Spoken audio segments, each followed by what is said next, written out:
plateau, doublé de juristes, le professeur Messanga Nyamding. Professeur, c'est encore une bataille aïdjouiste fondamentaliste, comme les appelle le professeur Jean Baebek. C'est un autre combat aïdjouiste fondamentaliste contre biaïste? Non, je pense qu'il faut être rigoureux et pertinent parce que, pour deux raisons. Le Cameroun s'est construit au prix du sang.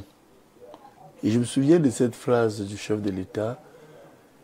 Avions-nous conscience que ce pays nous a été légué par des personnes qui ont été sacrifiées pour nous? Je crois que nous l'avons interprété à l'époque en pensant à Maté Paul Samba, Rodo Douala Mangabel. Il est d'ailleurs revenu sur ce genre de discours lorsque nous fêtions le cinquantenaire de l'indépendance du Cameroun. C'était du côté de Boya. Et puis il a après ça, là, on a cité Oum aussi. Si, il a cité Oum. Parce que la France, elle le reconnaît enfin. Hein. Après ça, à Boya, le président n'a cité personne. Hein. Il a rendu simplement hommage à ceux qui ont donné de leur vie, mais il a cité le nom de personne. Le problème qui se pose, nous avons droit aux interprétations. Et sur ce point, mon cher frère Webeck, je vais prendre une métaphore. Vous avez des meilleurs yeux que moi. Dans la métaphore sportive, est-ce que vous avez vu le match de basket Cameroun-Angola hier? Qui a faussé la victoire du Cameroun? L'arbitre. Un arbitre noir. Les Blancs étaient là? Non. Je pense qu'à un moment donné, nous qui sommes nés après l'indépendance, moi je suis né après l'indépendance, je crois qu'à un moment donné, nous devons nous poser la question de savoir, et c'est là où je reviens sur votre question, comment est-on arrivé à une telle implosion politico-sociale? Vous avez deux réponses pour répondre à cela. La première, les Camerounais aujourd'hui, vous savez, j'ai un membre du gouvernement hier lors du deuil qui m'a interpellé. Il a dit, mais professeur, tu files. Je lui ai dit, qu'est-ce qu'il faut encore dire? Parce que quand vous observez, 98% des Camerounais aujourd'hui, ils se comportent comme si ce septennat qui finit, ils n'ont pas vu ce dont on a souffert. Le président Paul Biya en premier. Il a souffert de quoi? De toute forme de discorde, de maladresse, de malgouvernance. À qui la faute? Si on entre sur cela, et je ne peux pas dire quelqu'un d'autre. Ça pousse que ça ne peut pas être lui. Il en est, non. Il en est. Pour preuve aujourd'hui, on porte son nom pour revenir. Ça veut dire qu'à un moment donné, parfois ici, je voudrais être sérieux encore avec vous. Lorsque j'ai écouté M. Akéry Mouna au Conseil constitutionnel, j'ai écouté le ministre Kamto à la place de la République, qui après la Révolution est une place d'expression et de liberté.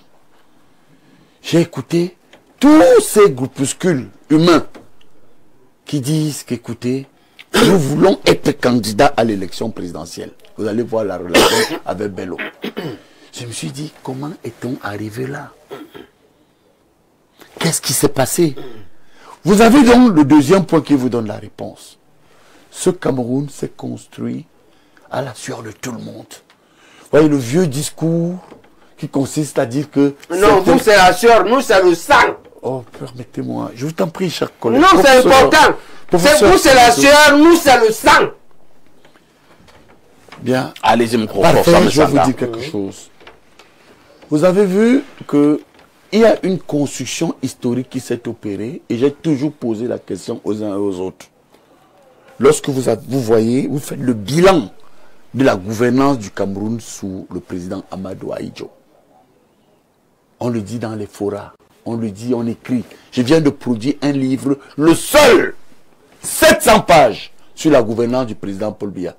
Qui peut nous dire, avec courage, les yeux dans les yeux, qu'au regard de la gouvernance du président Ahidjo, qui peut nous dire que ce monsieur n'était pas un nationaliste? Alors vous voyez que on a atteint un stade. Aucun national ne me coupe pas si à un moment donné, Wandji était. Wandji, que je considère comme un héros, était un maquisard. À un moment donné. Nous n'allons pas revenir sur cette débat. Il était un maquisard. Un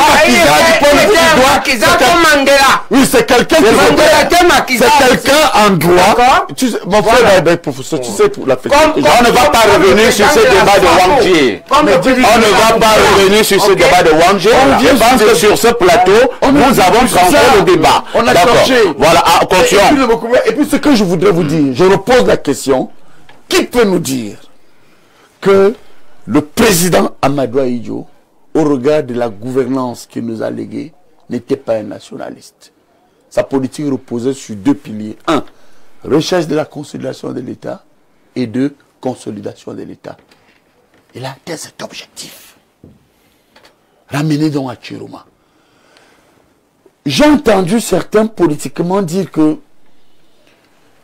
UNC, RDPC, tout ce qu'on peut dire là.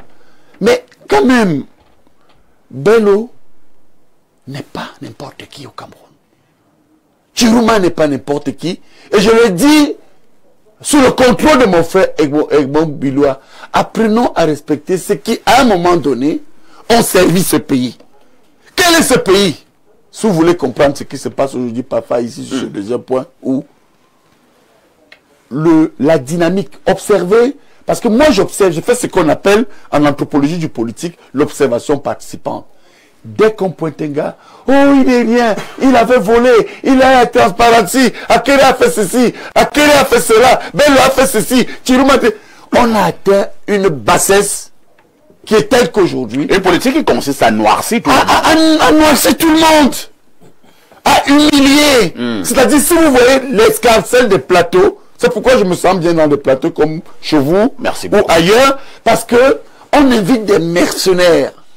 Et sortis de là, ces gens qui viennent et disent, Paul Biya est là, Paul Biya a fait ci, Paul Biya a cela. C'est eux qui vous disent qu'ils ont faim une fois qu'on sort de leur plateau.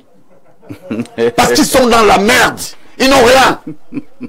Et nous, biaïstes, je l'ai dit avec Charles Ateba Yéné, et après les 30 ans, nous avons dit que le biaïsme, même là, c'est quoi? Le biaïsme, c'est l'aile progressiste des ahidjoïstes. Que ça plaise aux uns aux autres, aux intellectuels ou pas, qui se construit sur la base des mythes. Moi, j'assume cela.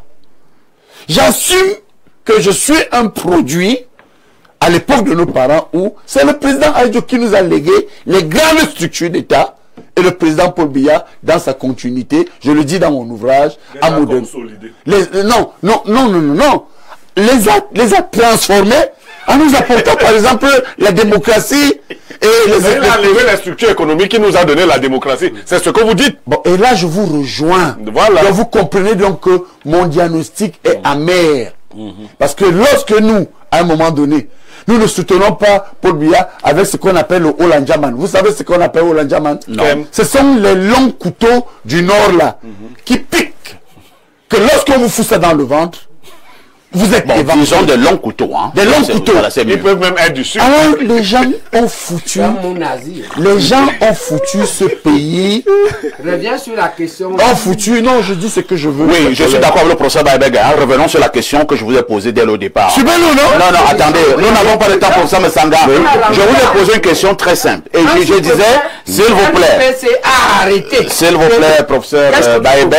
Et j'étais très clair et j'avais besoin de l'interprétation, l'analyse du politologue. Très bien. Est-ce que nous revenons dans une bataille au sommet ahidjoïste fondamentaliste contre biaïste? C'est ça. Non.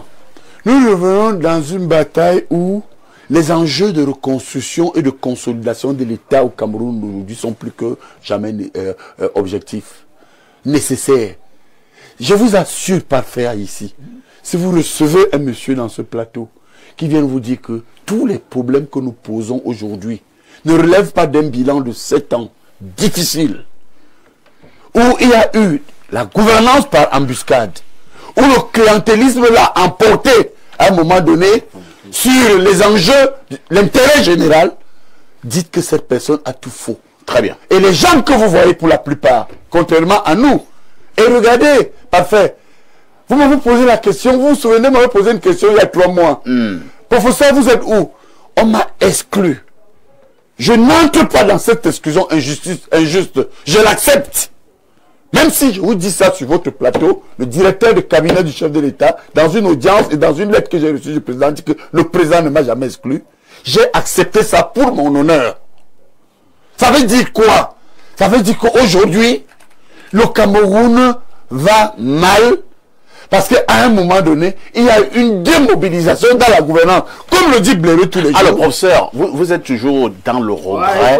Vous êtes toujours dans... S'il vous plaît, êtes-vous toujours dans le regret de savoir hein, que l'on vous a exclu du RDPC? Vous aimez toujours le RDPC? Vous voulez que je vous dise la vérité? Oui. J'ai eu très mal. Oh là là. Mais je l'ai accepté. Ne pleure pas ici, hein. Non, je ne vais pas pleurer. J'ai eu très mal. J'ai eu très mal, mais je l'ai accepté. Vous savez pourquoi je l'ai accepté? Non. Parce que, je l'ai dit avant, je suis d'abord biaïste. Et avant, le biaïsme, c'est la naissance du renouveau. Et je me suis réfugié sur les piliers que le RDPC doit défendre, mais que défend très mal. Très bien, c'est compris. Et je continue à vous dire que oui, on peut tout enlever. Et je le dis et je le répète, mais personne n'enlèvera les valeurs de Paul Biya. Les valeurs de Paul Biya de mon cœur. Merci, merci bien.